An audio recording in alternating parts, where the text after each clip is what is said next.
अब का कहते दादा का कहते ए भाई हम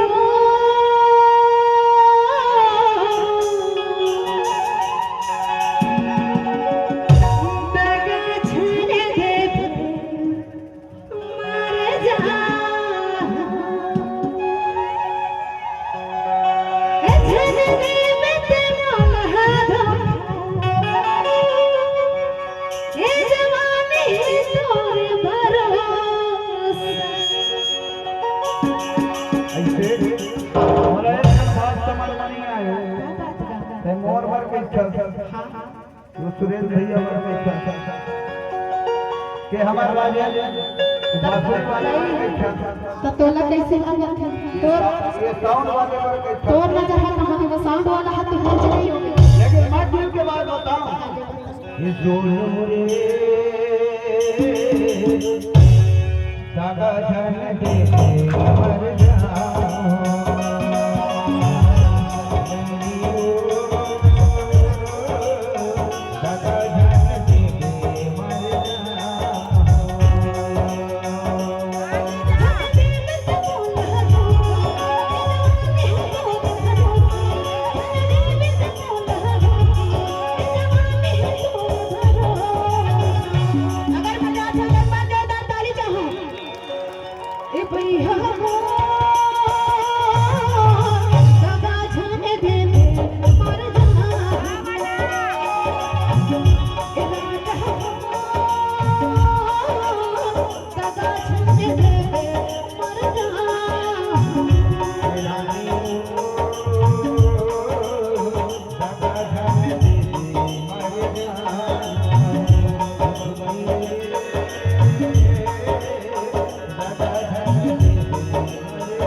ना